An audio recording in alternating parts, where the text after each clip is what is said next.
Coucou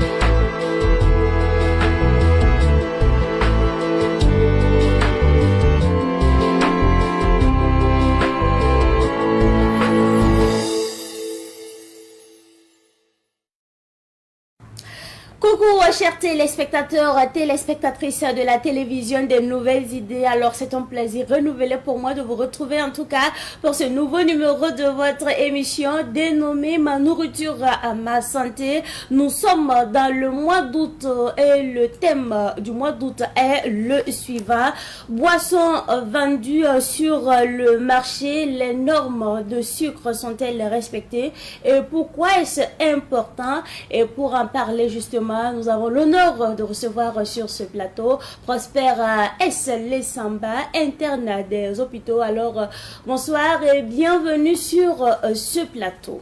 Bonsoir Mireille, content de te retrouver sur ce plateau. Alors, pourquoi il est important de parler aujourd'hui du sucre contenu dans les boissons, Prosper Lessamba? Voilà, merci beaucoup pour cette question. Merci aussi du fait qu'on va introduire ce thème. Aujourd'hui, c'est un honneur, effectivement. Quand on parle du sucre, c'est un sujet qui était attendu. Voilà, il va falloir qu'on en parle beaucoup pour sensibiliser. Aujourd'hui, on en parle parce que c'est dans nos quotidiens. Voilà, la consommation des boissons, vous savez, aujourd'hui, pour se désaltérer, quand on a soif, les gens prennent une boisson, voilà, sucrée. Voilà. Alors que pour calmer leur faim, dans nos rues, les boissons sont vendues. Voilà, il y a deux types de boissons, on en reviendra. Mais c'est important parce qu'il y a des maladies dont le facteur de risque là, c'est le sucre. Et ces maladies sont en croissance. C'est-à-dire que l'incidence, le nombre de malades dus au sucre est en train d'augmenter. C'est lequel? Le diabète qu'on a débattu, les problèmes de poids, puisque quand on est gros, le problème, c'est les articulations qui supportent les arthroses, donc tout ça. C'est aussi au niveau des dents. Par exemple, chez les enfants, aujourd'hui, la carie dentaire, voilà, est répandue. Donc tous ces problèmes viennent de la consommation du sucre. Voilà. Et c'est important qu'on en parle parce que dès qu'on a soif aujourd'hui, on passe à la boutique, on prend un jus, bissap et voilà, tamarin et tout ça, c'est du sucre qui est contenu dedans. On ne connaît pas la teneur. Voilà, on en reviendra dessus. Donc c'est un thème important que nous allons aujourd'hui décortiquer un peu. Et dans le mois, on va avoir l'occasion de voir tous les aspects du thème. Effectivement, ce thème en tout cas est d'une grande importance. Alors avant d'aller plus loin, Prosper Lessamba, qu'appelle-t-on exactement un sucre ajouté ou sucre libre entre griffes? Voilà, merci beaucoup. En fait, il y a deux types de sucre. Voilà, l'OMS en a fait la définition. Il y a le sucre libre et les sucres liés. Le sucre libre qu'on appelle encore et les sucres rapides. En fait, c'est toute extraction. C'est-à-dire que les sucres en carreau, les sucres en poudre, et jus pressé, et miel, et tous les sirops. Voilà. Donc, c'est des sucres qui sont extraits. Voilà. C'est à différencier des sucres qui sont toujours contenus dans les fruits. Par exemple, la mangue, voilà, pastèque, par exemple, ils sont sucrés. Le sucre là est contenu dedans et le sucre là est lié à des fibres. Est-ce que vous voyez? Donc si tu consommes une mangue, c'est sucré, pastèque, etc. C'est sucré, mais ce sucre là est lié à des fibres qui fait que son absorption par l'organisme n'est pas beaucoup. Alors que si vous mettez 2 carreaux de sucre, 3 carreaux de sucre dans votre thé, rapidement ça rentre dans le sang. Donc voilà pourquoi on parle de sucre libre, voilà, et de sucre lié. Et pourquoi les boissons sont-elles particulièrement concernées par la consommation excessive de sucre? Voilà, c'est concerné parce que, et il faut déjà savoir qu'on a deux types de boissons. Il y a les boissons industrielles, donc qui sont dans les emballages, que les gens ne lisent pas. Quand vous prenez une canette, surtout les boissons énergisantes, quand vous prenez la canette, le dosage de sucre. Voilà, il y a des inscriptions que le fabricant a mis dedans. Et le taux de sucre contenu par la boisson est inscrit dedans.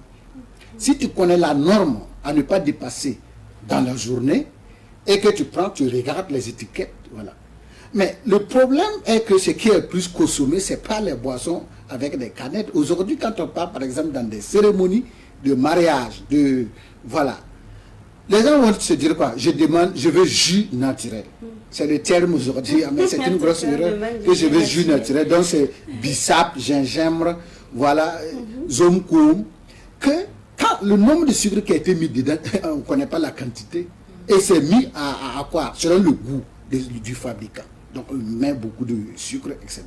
Donc c'est ça qui est plus consommé aujourd'hui. Et c'est l'erreur. Parce que ça s'appelle boisson artisanale. Donc boisson industrielle, fait, et on connaît le taux de sucre qui est dedans. Et les boissons artisanales, dans notre contexte, au Burkina Faso, dans la sous-région, etc. Donc les bissap que nous fabriquons, chacun fait ses bissap, etc. Et c'est ça qui est plus vendu, et c'est ça qui est encore moins cher. Donc on ne connaît pas le taux de sucre qui est dedans. Voilà, si tu prends deux bidons de bissap, tu ne peux pas savoir combien de grammes de sucre tu as consommé. Ah, c'est difficile. C'est difficile. Même celui qui a préparé ne sait pas combien de grammes il a mis. C'est selon ses goûts. Et là-bas, il y a un piège. Par exemple, les personnes âgées qui font leurs papilles gustatives sont en évolution. Donc, il faut mettre beaucoup de sucre pour sentir même le goût. Et ils vont mettre le sucre. Mais un jeune enfant qui vient prendre, c'est trop sucré pour lui. Mais en réalité, quand il consomme, quand vous prenez plus de sucre, ça commence surtout pour les enfants, ça commence même au moment de la diversification, le bouilli, les trucs sucrés, etc. Donc, tu vas prendre goût. Et il y a ce qu'on appelle les addictions. Quand tu vas commencer à aimer le goût, quand on ne met plus, tu ne peux pas. Tu vas les jeter. Alors que qu'est-ce qu'il faut faire? Il faut plutôt apprendre à ses papilles ce qui est non sucré. Je vous dis, si vous prenez votre thé sans sucre, vous prenez votre bouillie sans sucre, on n'a même pas parlé des gâteaux sucrés, etc. Si vous vous habituez à ça, un jour quand vous donne avec un peu de sucre même là, vous allez trouver que c'est désagréable. Alors que celui qui s'est habitué à prendre du sucre, quand on met moins de sucre, lui, il va trouver que c'est désagréable. Alors que c'est celui qui consomme moins de sucre, sa santé, puisque l'impact au niveau sanitaire, et on en reviendra, puisqu'on va voir quels sont à peu près quels sont les effets sur la santé. Justement. Et quelles sont les principales boissons sucrées que nous consommons au quotidien? Voilà. Les principales boissons sucrées, la jeunesse, c'est surtout les boissons énergisantes. Aujourd'hui, quand on se sent la fatigue, quand on sent la soif, on va demander qu'est-ce qu'on prend au lieu de prendre l'eau simple, qui était autrefois nos habitudes. Et nos parents, ils n'avaient même pas de l'eau potable. Ils prenaient l'eau avec les fruits. Mais vous voyez que l'espérance de vie, ils vivaient longtemps et en bonne santé. Aujourd'hui, les boissons potables sont venues, mais on les rejette pour prendre les boissons sucrées pour se désaltérer. Est-ce que vous voyez? Alors, cette fois-ci, nous allons donc parler de la quantité de sucre que nous consommons. Prosper Lessamba, quelle quantité de sucre libre est-il recommandé de ne pas dépasser au quotidien? D'accord. Cette question, elle est pertinente parce qu'il va falloir, si nous parlons que nous consommons beaucoup de sucre, il faut alors dire combien à peu près il faut prendre pour être sûr qu'on n'a pas dépassé la norme. L'OMS, l'Organisation mondiale de la santé, a dit que le taux de sucre libre qu'une personne doit prendre à la longueur de la journée, les 24 heures, c'est 25 grammes. Les 25 grammes de sucre correspondent à 250, un verre de 250 millilitres de boisson sucrée qu'il faut prendre. Ça correspond à 6 cuillerées à café de sucre qu'il faut prendre toute la journée. Vous imaginez que personne ne respecte ça? Le matin, par exemple, une personne essaye de prendre son petit déjeuner, assez de sucre. Oui. À midi, la personne se sent fatiguée, alors envie de se désaltérer, du jus, je ne sais pas, de la boisson, voilà. C'est sucré. Le soir également, ça veut dire que ce n'est pas du tout respecté. Ce n'est pas du tout respecté. Et aujourd'hui, un enfant de 7 ans a consommé déjà plus la quantité de sucre que cet enfant a consommé là dépasse la consommation de son grand-père toute sa vie. C'est De sa naissance. Aujourd'hui, un enfant de 7 ans a déjà débordé même cette quantité de sucre qu'il a consommé. Donc, on reviendra sur les effets sur la santé. Une seule bouteille ou canette de boisson sucrée peut-elle déjà représenter une part importante de cette limite quotidienne? Très bien. Nous avons dit que c'est 25 grammes. Quand vous prenez les canettes, la boisson énergisante, quelques canettes que j'ai pu lire, c'est 50 grammes de sucre ou 55 grammes de sucre. Vous imaginez, c'est déjà le double. Largement supérieur aux 25 grammes. Voilà, c'est déjà le double même de la quantité journalière. Mais si tu prends 2 bouteilles, 3 canettes de boissons énergisantes, donc en une journée déjà, on a déjà une quantité très excessive de sucre dans le sang. Et que se passe-t-il exactement dans notre organisme si nous prenons assez de boissons sucrées? Très bien. Voilà. Ce qui se passe est que, comme on l'a si bien dit, c'est un sucre qui est extrait des fibres qu'il contient.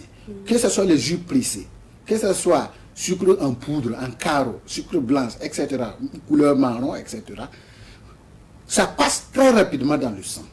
Et qu'est-ce qui se passe? Le taux de sucre dans le sang est appelé la glycémie. Donc, ça monte tout de suite, un pic de sucre dans le sang. L'organisme va réagir en faisant quoi? À travers le pancréas, sécréter une insuline, une hormone qu'on appelle l'insuline, pour aller stimuler l'utilisation de ce sucre-là. Parce que quand il reste dans le sang, c'est pas bon. Quand il reste dans le sang, on va faire des dépôts, qu'on appelle le cholestérol, des dépôts qui bouchent les vaisseaux, etc. Donc, l'organisme va réagir pour sécréter de l'insuline, pour aller stimuler l'utilisation de ce sucre. Deux manières. Soit il le stocke dans le muscle, il le stocke dans le ventre, et voilà, des graisses, il le transforme en des graisses qu'il le stocke dans le joue, dans le ventre, quand on le... Voilà. Ou bien il le fait utilisé par les muscles. Le problème, c'est quoi? L'organisme, en sécrétant de l'insuline, ce pic d'insuline qu'il sécrète tous les jours pour stimuler. Donc, il va avoir quoi? Une hyperinsulinisme. Ça veut dire la sécrétion là est en quantité. Ça stimule les récepteurs. Les récepteurs vont se fatiguer un jour. Ça s'appelle insulinorésistance. Et cette insulinorésistance, tous ces deux, vont provoquer quoi? Le diabète. Donc, ça va passer d'abord par le surpoids. Vous savez, l'IMC, l'indice de masse corporelle, qui consiste à prendre son poids, rapporter ça par sa taille, ça doit se situer entre 18 et 25. Quand vous avez plus de 25, vous rentrez dans le surpoids. Quand vous êtes plus de 30, vous rentrez dans l'obésité. Ça veut dire déjà qu'il y a un problème. Et si rien n'est fait, vous rentrez dans le diabète. Et si le diabète est installé, bonjour, tous les problèmes, voilà, neurologiques, ophtalmiques, etc. Et la vie est en dépend. Donc, si je comprends bien, Prosper Lissamba, une consommation excessive donc, de boissons sucrées favorise l'obésité et puis le surpoids. Le surpoids, et ça favorise aussi les problèmes dentaires, ce qu'on appelle les caries dentaires. Puisque le sucre va stimuler, parce que dans la bouche, il y a beaucoup de microbes qui sont là, des germes, puisque quand on mange, voilà. Maintenant, le sucre va les stimuler, et chez les enfants, ça pose des problèmes, parce qu'aujourd'hui, les dentistes, ils ont l'argent. Parce que les dents, on plombe les dents, on extrait les dents, etc. Mais c'est lié à notre mode alimentaire. Et la fréquence des problèmes dentaires est en croissance, c'est en train d'augmenter potentiellement. Est-ce que vous voyez? Donc, tous ces problèmes, ça vient de la consommation du sucre. Et quel sucre? Surtout les sucres rapides. C'est pourquoi, quand vous regardez, quand on regarde nos ancêtres, ou bien dans les campagnes, ils vivent de la cueillette. Ils cueillent les fruits de qualité, etc. Leur sucre là, c'est dans ça qu'ils gagnent. Et ce sucre est un sucre lié qui contient des fibres. Et les fibres là jouent comme, ils inhibent l'absorption. Donc ce sucre ne passe pas beaucoup dans le sang.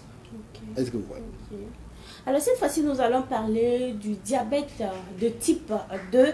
Quel lien existe-t-il entre les boissons très sucrées et le diabète de type 2?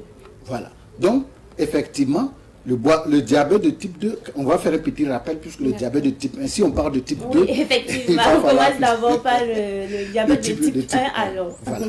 Lui, souvent, il est constitutionnel. C'est-à-dire que le pancréas qui sécrète l'insuline, il peut avoir des problèmes à ce niveau qui font que ces glandes qui sécrètent l'insuline ne sont pas au stop.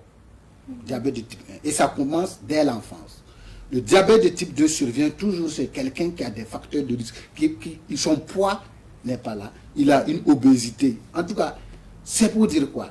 Ça passe par le sucre consommé au quotidien, jour après jour, mois après mois, on consomme des boissons sucrées. Si aujourd'hui toi-même tu fais des jus, la fondation revient à la vie, puisque les jus de la fondation reviennent à la vie, ne sont pas trop sucrés. Donc ça fait que quand les gens payent, ils reviennent dire que vos boissons ne sont pas sucrées, etc. etc. Alors que quand vous demandez qu'on mette beaucoup de sucre, le risque est là. Parce que vous accumulez et ça stimule la fabrication de graisses.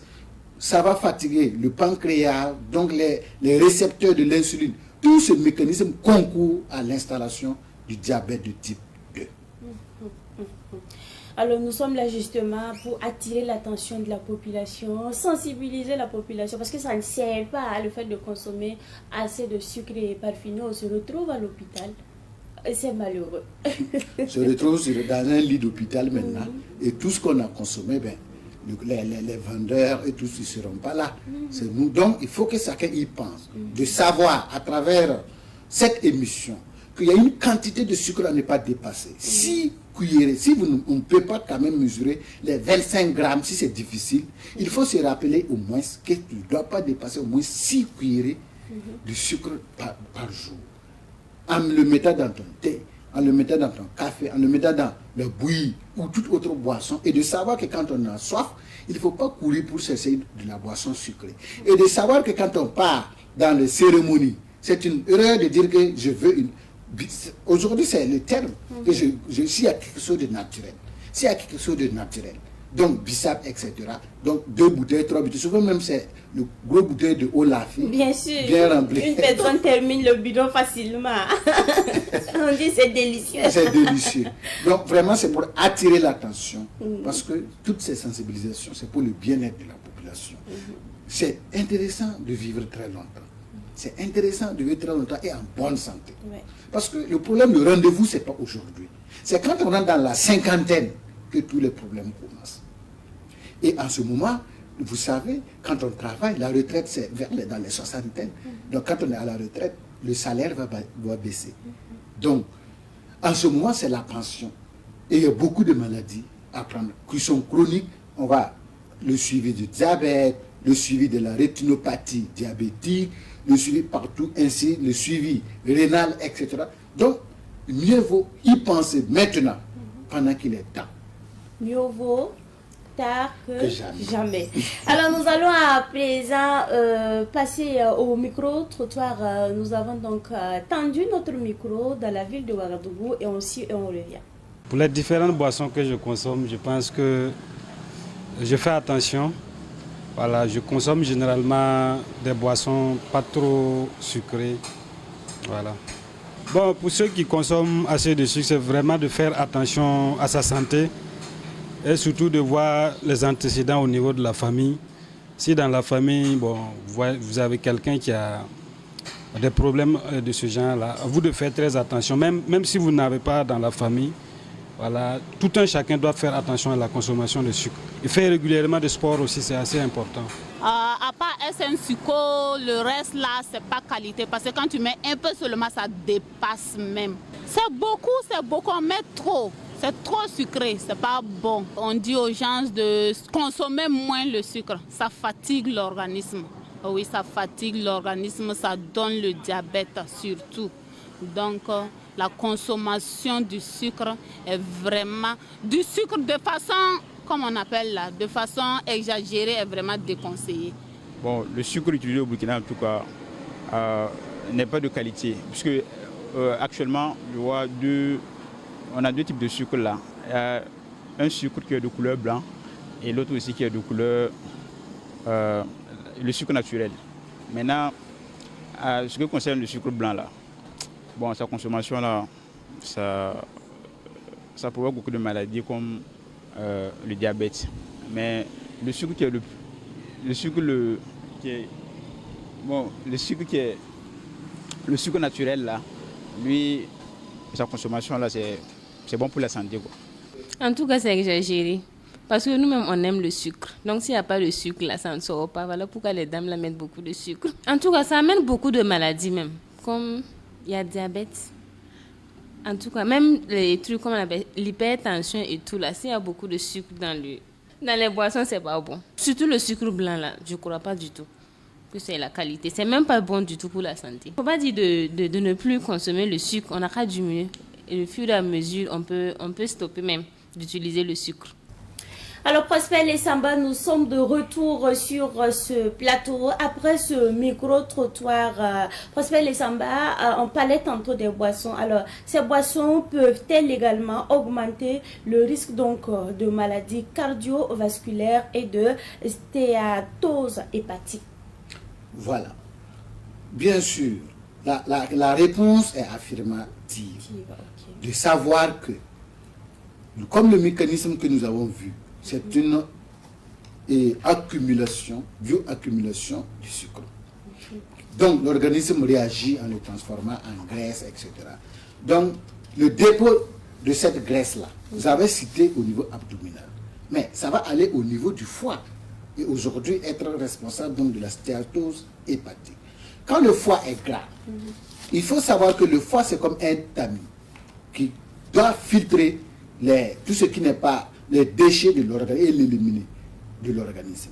Quand le foie est gras, vous savez aujourd'hui, quand une personne est obèse, il y a un cardiologue qui l'a dit, à chaque fois qu'il pose sa sonde d'échographie pour regarder le foie, il voit que le foie est gras. Quand le foie est gras, on n'arrive plus à filtrer les déchets. Les déchets les plus dangereux sont les cancérigènes. S'ils ne sont pas filtrés, ils se stockent et ils vont provoquer les cancers. Donc, en tout cas, aujourd'hui, c'est de savoir que le risque, les facteurs de risque cardiovasculaire qu'on a déjà, le diabète, le surpoids, l'obésité, sont des facteurs de risque cardiovasculaire. Pourquoi? Parce que la surcharge de ces graisses au niveau abdominal, c'est multiviscéral. Au niveau hépatique, au niveau des vaisseaux, ça va boucher les vaisseaux. Le calibre des vaisseaux sont fins comme ça, où le sang circule. C'est des tuyaux. Quand les tuyaux sont sales, même à la maison, quand les tuyaux sont...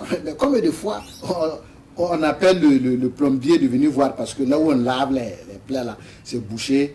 Parce que pourquoi? Quand on lave les petits déchets qui s'infiltrent, ils s'accumulent et ils bouchent.